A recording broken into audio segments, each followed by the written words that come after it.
Shalom and welcome to 2 Minutes of Torah. This year is entitled How to Change Part 3, the Mediation Model.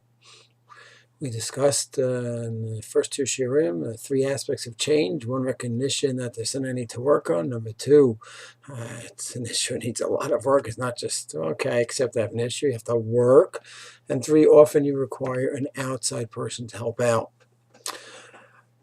This third shiur, entitled the mediation model, is when a person has conflict with another person and 2 people on their own cannot work it out and they need a third party. So in the first shiur, we're talking about one person needing a second party to help out. Now it's 2 people where they need a third party to help out.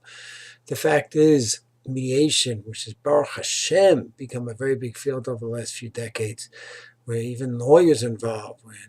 Instead of the adversarial approach where each lawyer digs in his heels and it's all out war.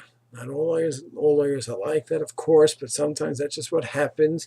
So the mediation approach developed with lawyers and working with each other, and it's a fantastic model. Instead of going ahead and going for the jugular to try to work for some kind of a compromise. And the fact is, we already had this thousands of years ago. It's codified in the Shulchan Aruch. 2 people come to a Beit Din. The first thing the Beit Din says, you want din, straight, black and white. There may be a winner and a loser, and that's it.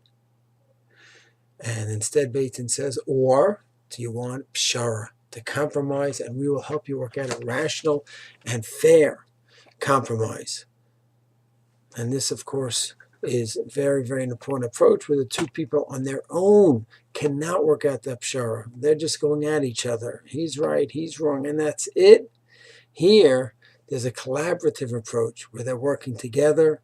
It could be with representatives, with lawyers, and in the Beit Din, a Tohen, if the Tohen, of course, is doing a good, proper job, and then you have the Beit Din working with them as well. So that's a beautiful collaborative approach with the mediator. So it's very, very important for a person to be humble enough to realize that sometimes I have an issue with my neighbor, issue with my spouse, issue with my friend, issue with a colleague, issue with my boss. We tried to work it out. We sat with each other. We dealt with each other, spent hours, and we're just not getting there. It's getting deeper and harder to work with each other. So then there is no busha. There should be no embarrassment to go to an outside party for help. The model existed thousands of years ago.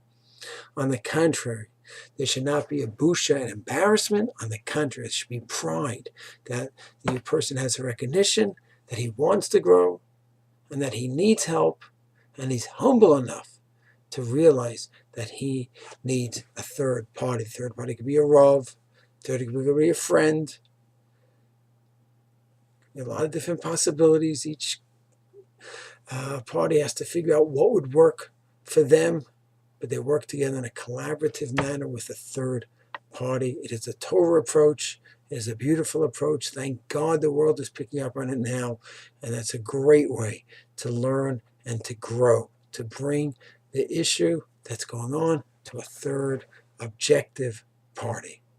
Shalom. Yitz Hashem. Next year we'll go into some details about how this model works. Shalom.